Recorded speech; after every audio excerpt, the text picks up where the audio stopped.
नमस्ते दोस्तों, कथा निधि चैनल पर आपका बहुत बहुत स्वागत है। हमारी आज की कहानी एक बड़ी ही प्यारी कहानी है। एक प्यारे रिश्ते की कहानी है। कहानी का नाम है दीदी। तो चलिए कहानी शुरू करते हैं। कहानी आपको अच्छी लगे तो कहानी को लाइक और शेयर ज़रूर कीजिएगा। कहानी के प्रति आपकी राय भी कमेंट बॉक्स में ज़रूर लिखिएगा। चैनल पे नए हो तो चैनल को सब्सक्राइब भी ज़रूर कर लीजिएगा। तो चलिए कहानी शुरू करते हैं। दीदी। उस समय दीदी मात्र 10 वर्ष की ही थी जब माँ नवनीत को जन्म देते समय ही उसे छोड़कर दूसरी दुनिया की ओर चल दी थी। दीदी न होती तो मेरा क्या होता, यह सोचकर ही नवनीत की आंखें भर भर आती। दीदी उसकी बड़ी बहन बाद में थी, माँ पहले थी। कैसे भूल जाता नवनीत बचपन से लेकर जवानी तक के उन दिनों को, जब कदम कदम पर दीदी ममता और प्यार की छाया बनकर उसके साथ चलती रही। दीदी तो विवाह भी न करती, परंतु रिश्तेदारों के तानों और बेटी की बढ़ती उम्र से चिंतित पिताजी के चेहरे पर बढ़ती झुर्रियों को देखने के बाद नवनीत ने अपनी कसम देकर ही दीदी को विवाह के लिए राजी कर दिया था। दीदी के विवाह के समय बीए में आया ही था नवनीत। विवाह के बाद भी बेटे की तरह पाले भाई की तड़प दीदी के अंदर से गई नहीं थी। उसकी जरा सी खबर पाते ही वे दौड़ी चली आती। नवनीत भी उनके जाने के बाद कितना अकेला हो गया था। यह तो अच्छा हुआ कि जीजाजी अच्छे स्वभाव के थे, दीदी की तड़प समझते थे और भाई बहन के प्यार के बीच कभी भी बाधा नहीं बने थे। राधिका को भी तो दीदी ही ढूंढ कर लाई थी। उन दिनों की याद से नवनीत मुस्कुरा उठा। दीदी उसके विवाह की तैयारी में जैसे बावरी हो उठी थी। ऐसा भी नहीं था कि राधिका को इन बातों की जानकारी न हो। विवाह के शुरुआती दिनों में ही सारी राम कहानी उसने सुना दी थी। विवाह के बाद जब पहली बार दीदी मायके आई थी तो राधिका भी उनसे मिलने के लिए बड़ी ही उत्साहित थी और स्वयं नवनीत वो तो पगला सा गया था। आखिर उसके विवाह के बाद दीदी पहली बार घर आ रही थी। वह चाहता था कि भाई की सुखी गृहस्थी देखकर दीदी खिल उठे। पति के ढेरों आदेश निर्देश पाकर राधिका का उत्साह जैसे थोड़ा कुछ कम हो गया था। वो कुछ सहमसी भी गई थी, परंतु नवनीत तो अपनी ही धुन में था। चाहे कुछ हो जाए, दीदी को इतना सम्मान और प्यार मिलना चाहिए कि उनका ममता का जरा सा कर्ज तो वह उतार सके।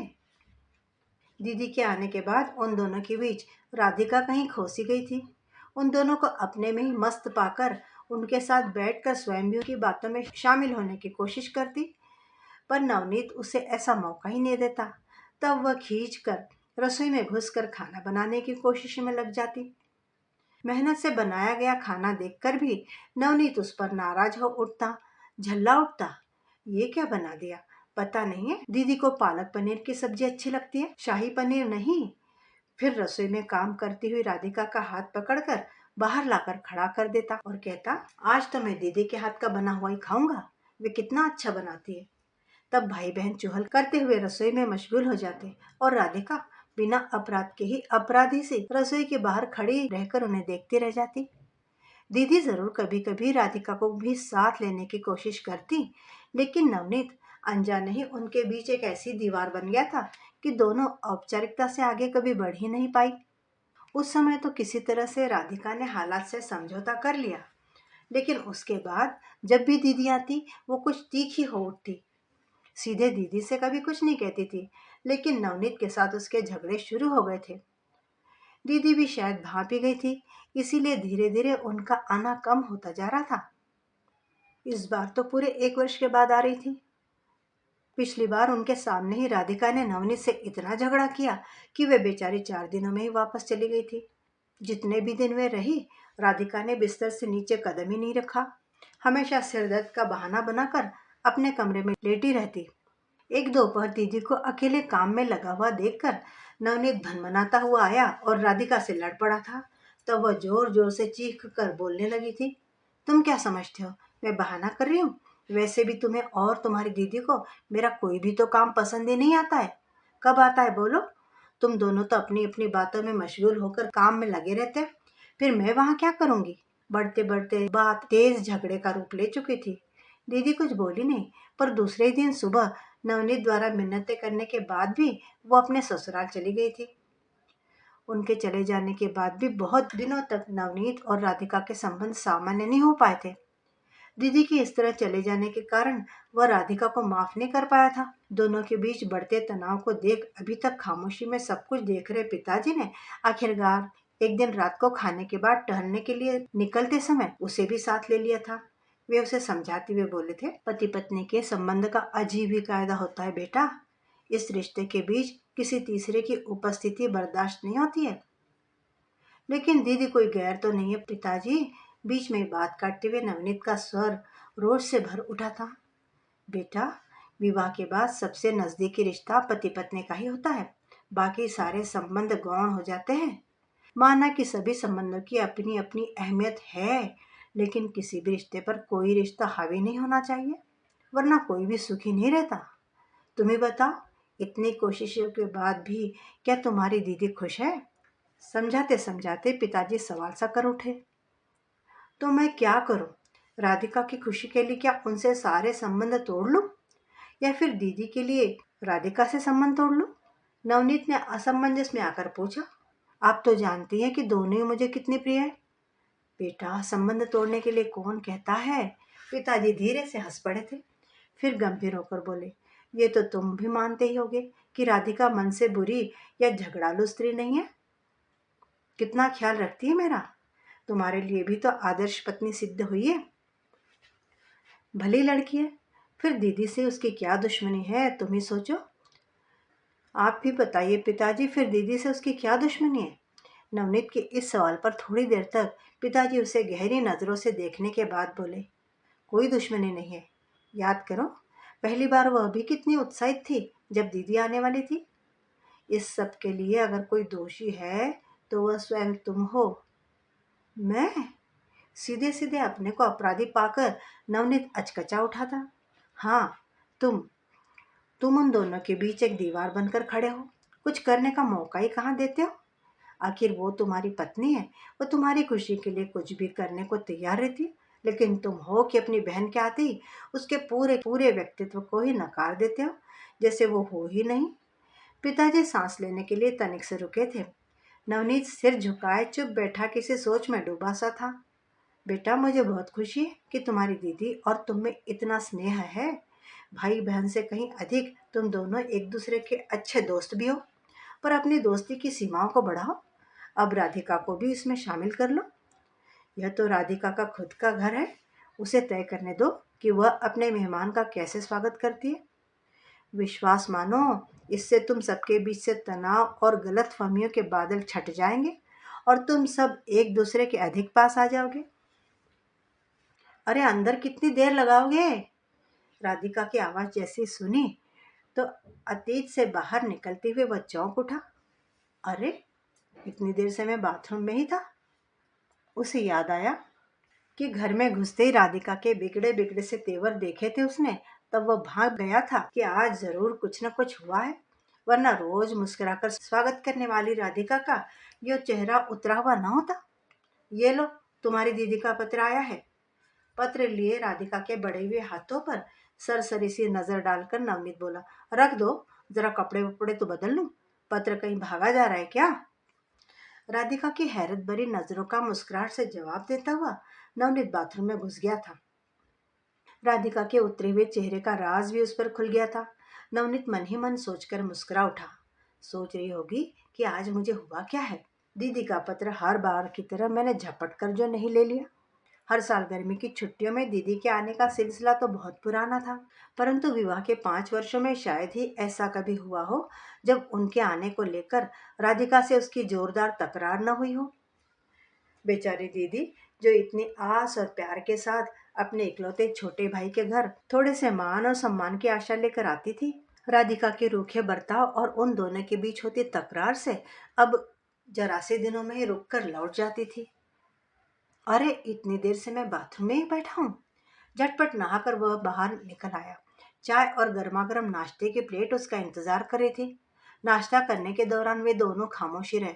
नाश्ते के बाद जूठे क्लब और प्लेटें समेटती राधिका की हैरत यह देखकर और बढ़ गई कि नवनीत ने पत्र को हाथ लगाया ही नहीं और उस पत्रिका पढ़ने बैठ गया। तुम्हारी तबीयत तो ठीक है? राधिका का चिंतित चेहरा देखकर अपनी हंसी को नवनीत ने मुश्किल से रोका। हाँ ठीक है, क्यों? फिर अभी तक दीदी का पत्र क्यों नहीं पढ़ा? राधिका के सवाल के जवाब में वह लापरवाही से बोला। तुमने तो पढ़ा ही होगा, खुद ही बता दो क्या लिखा है उसमें। वे कल दोपहर की गाड़ी से आ रही हैं। अच्छा, कहकर वह फिर पत्रिका पढ़ने में मशगूल हो गया। कुछ देर तक तो राधिका वहीं खड़ी गौर से उसे देखती रही, फिर कमरे से बाहर निकल गई। दूसरे दिन रविवार था और सुबह सुबह नवनीत को अखबार में खोया पाकर राधिका बहुत देर तक खामोश नहीं रह पाई। दीदी आने वाली है, तुम्हें कुछ ख्याल भी है? पता है, तुमने बताया तो था कल। अखबार में नजरें जमाए हुए ही वह बोला। खाक पता है, राधिका झुंझला उठी थी। कुछ सामान वगैरह भी लाना है या नहीं? अरे घर तुम्हारा है, तुम जानो। उसकी झुंझलाहट पर वह खुद मुस्कुरा उठा था। कुछ देर तक उसे घूरने के बाद पैर पटकते हुए राधिका थैला और पर्स लेकर बाहर निकल गई। जब वह लौटी तो भारी भरकम थैले के साथ पसीने से तरबतर थी। नवनीत आश्चर्यचकित था। वह दीदी की पसंद की एक एक चीज छांट कर लाई थी बाजार से। दोपहर के खाने में क्या बनाऊं? सवालिया नजरों से उसे देखते हुए राधिका ने पूछा। अरे तुम जो भी बनाओगी लाजवाब ही होगा, कुछ भी बना लो। नवनीत की बात सुनकर राधिका ने उसे यूं घूर कर देखा जैसे उसके सिर पर सींग उगाए हों। दोपहर से काफी पहले ही वह खाना तैयार कर चुकी थी। नवनीत की तेज नजरों ने देख लिया था कि सभी चीजें दीदी की पसंद की ही बनी है। वास्तव में वह मन ही मन पछता भी रहा था। उसे महसूस हो रहा था कि उसके बचकाने व्यवहार से ही दीदी और राधिका इतने समय तक अजनबी बनकर परेशान होती रही। ट्रेन का टाइम हो रहा है, स्टेशन जाने के लिए कपड़े निकाल दूं? राधिका अपने अगले सवाल के साथ सामने खड़ी थी। अपने को व्यस्त सा दिखाता नवनीत बोला। अरे उन्हें रास्ता पता तो है, ऑटो लेकर आ जाएंगी। तुम्हारा दिमाग तो सही है।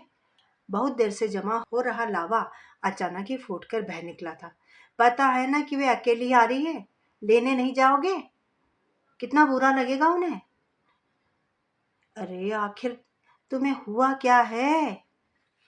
अच्छा बाबा जाता हूँ, पर एक शर्त पर, तुम भी साथ चलो। मैं? हैरत में पड़ी राधिका बोल उठी। मैं तुम दोनों के बीच क्या करूंगी? तो फिर ठीक है, मैं भी नहीं जाता। उसे आने दो अपने आप ऑटो से। उसे अपनी जगह से टस से मस न होते देखकर आखिर राधिका ने हथियार डाल दिए। अच्छा चलो उठो, मैं भी चलती हूँ। राधिका को साथ आए देखकर दीदी पहले तो हैरत में पड़ गई, फिर बहुत खिल उठी। शायद पिछली बार के कटु अनुभवों ने उन्हें भयभीत कर रखा था। स्टेशन पर राधिका को भी देखकर एक पल में उनके मन की सारी शंकाएं दूर हो गई। वे खुशी से पैर छूने को झुकी हुई राधिका को गले से लगाकर डबडबाई आंखों से हंस पड़ी। नवनीत सोच रहा था, इतनी अच्छी तरह से तो वह घर में भी कभी नहीं मिली थी। किस सोच में डूब गए? दीदी का खिलखिलाता स्वर उसके कानों में पड़ा तो वह खुशी से भर गया। फिर सामान उठाकर वह आगे आगे चल दिया। राधिका और दीदी पीछे पीछे बतियाती हुई आ रही थी। खाने की मेज पर भी नवनीत कम ही बोल रहा था। राधिका ही आग्रह कर कर के दीदी को खाना खिला रही थी। हर बार राधिका के अबोलेपन की स्थिति से शायद माहौल तनावयुक्त हो उठता था। इसीलिए दीदी अब जितनी सहज व खुश लग रही थी उतनी पहले कभी नहीं लगी थी। खाने के बाद वह उठकर अपने कमरे में आ गया। वे दोनों बहुत देर तक वहीं बैठी बातों में जुटी रहीं। कुछ देर के बाद राधिका कमरे में आकर दबे स्वर में बोली। यहाँ क्यों बैठे हो? जाओ, दीदी से कुछ बातें करो ना। अरे तुम हो ना, मैं कुछ देर सोऊंगा। कहते कहते नवनीत ने करवट बदल कर आंख मूंद ली। रात के खाने की तैयारी में राधिका का हाथ बटाने के लिए दीदी भी रसोई में ही आ गई और नवनीत टीवी खोलकर बैठ गया।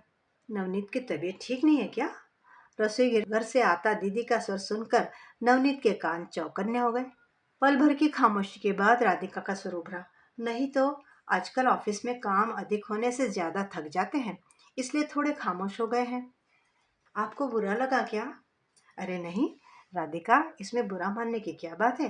वैसे भी तुम्हारा साथ मुझे ज्यादा अच्छा लग रहा है। पहली बार ऐसा लग रहा है कि मैं अपने मायके आई हूँ। माँ तो थी नहीं जिनसे यहाँ आने पर मायके का एहसास होता। पिताजी और भाई का मान दुलार था तो, पर असली मायके का एहसास तो माँ या भौजाई के प्यार और मनुहार से ही होता है। दीदी मुझे माफ कर दीजिए, राधिका ने हौले से कहा। मैंने आपके साथ अच्छा व्यवहार नहीं किया। अरे ऐसी बात नहीं है राधिका, हमने तुम्हें अवसर ही कहाँ दिया था कि तुम अपना अच्छा या बुरा व्यवहार सिद्ध कर सको। खैर छोड़ो, इस बार जैसा सुकून मुझे पहले कभी नहीं मिला राधिका। दीदी का स्वर संतुष्टि भरा था।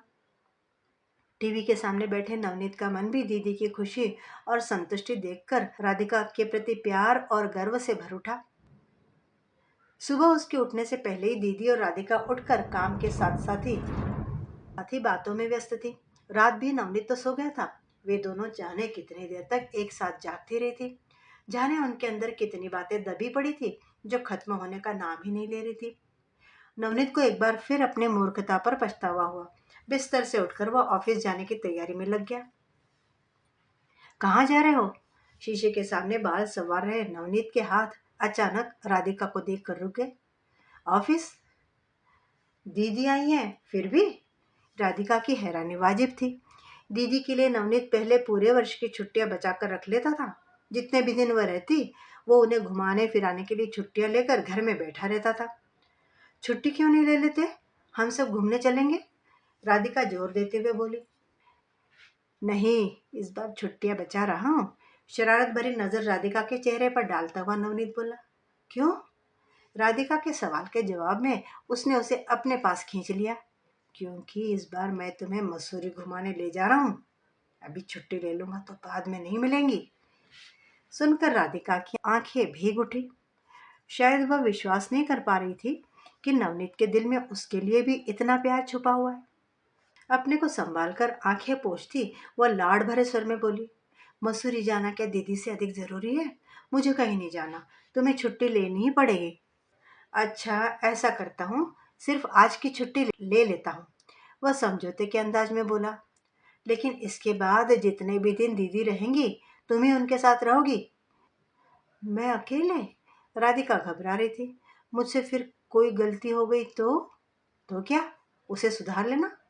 मुझे तुम पर पूरा भरोसा है। मन ही मन सोचता जा रहा था नवनीत। मैं भी तो अपनी गलती सुधार रहा हूँ। राधिका नवनीत की प्यार और विश्वास भरी निगाहों को पल भर देखती रही, फिर हंसकर बोली। अच्छा अब छोड़ो, चलकर कम से कम आज की पिकनिक की तैयारी कर लो।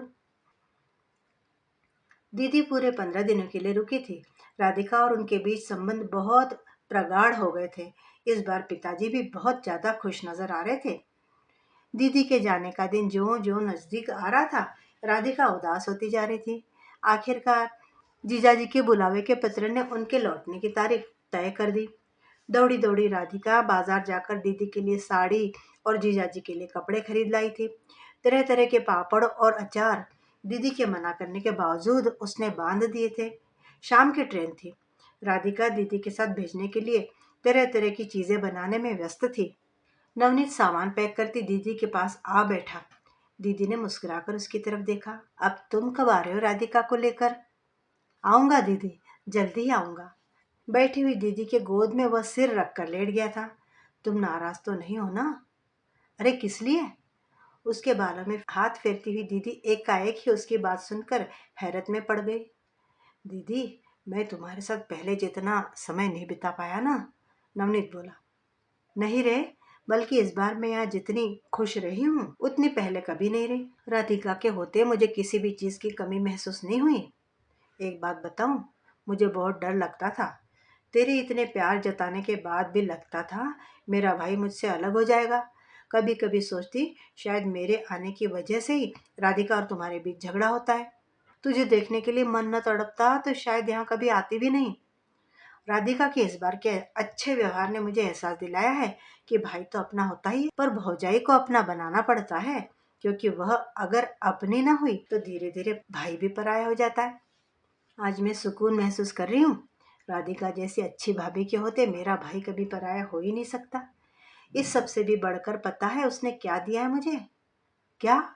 मेरा मायका, जो मुझे पहले कभी नहीं मिला था। राधिका ने मुझे वह सब दे दिया है। कहते कहते दीदी की आंखें बरस उठी थी। राधिका ने यह जो एहसान मुझ पर किया है, इसका कर्ज मैं कभी नहीं चुका पाऊंगी नवनीत। खाना तैयार है। राधिका कब कमरे में आई पता ही नहीं चला था, लेकिन उसकी भीगी भीगी आंखें बता रही थी कि वह बहुत कुछ सुन चुकी थी। गर्व से निहारती नवनीत की आंखों में झांक कर राधिका बोली। कैसे भाई हो? पता नहीं आज सुबह से दीदी ने कुछ भी खाया नहीं है। चलो खाना ठंडा हो रहा है। खाना खाने के बाद दीदी को ट्रेन में बिठाकर नवनीत उनका सामान व्यवस्थित करने में लगा हुआ था। राधिका दीदी के साथ ही बैठी उन्हें दशहरे की छुट्टियों में आने के लिए मना रही थी। हमेशा उतरे मुंह से वापस होने वाली दीदी का चेहरा इस बार चमक रहा था। ट्रेन की सीटी की आवाज के साथ ही नवनीत ने कहा, उतरो राधिका, ट्रेन चलने वाली है। सुनते ही राधिका दीदी से लिपट गई। जल्दी आना दीदी, और जाते ही मुझे पत्र लिखना। अब पहले तुम दोनों मेरे घर आना। भीगी आंखों के साथ दीदी मुस्कुरा रही थी। उन दोनों के नीचे उतरते ट्रेन ने सरकना शुरू कर दिया। दीदी पत्र जरूर लिखना, कहते हुए दोनों अपने अपने रुमाल हिला रहे थे। ट्रेन ने गति पकड़ ली और स्टेशन से दूर होती जा रही थी। राधिका ने पलटकर नवनीत की तरफ देखा। नवनीत की अर्थ भरी नजरें अपने को निहारती देख राधिका की आंखें भी मुस्कुरा उठी। मित्रों, अभी आप सुन रहे थे कहानी दीदी। भाई को पता भी ना चला कि वह अपने प्यार की वजह से ही अपनी पत्नी और दीदी के बीच में दीवार खड़ी कर रहा है। मित्रों, उम्मीद करती हूँ कि आपको कहानी बड़ी पसंद आई होगी। कमेंट बॉक्स में अपनी राय ज़रूर लिखिएगा और मित्रों के साथ कहानी को शेयर भी कीजिएगा। कहानी अच्छी लगे तो लाइक भी कीजिएगा और चैनल पे नए हैं तो चैनल को सब्सक्राइब भी ज़रूर कर लीजिएगा। कहानी सुनने के लिए धन्यवाद। आपका दिन शुभ हो।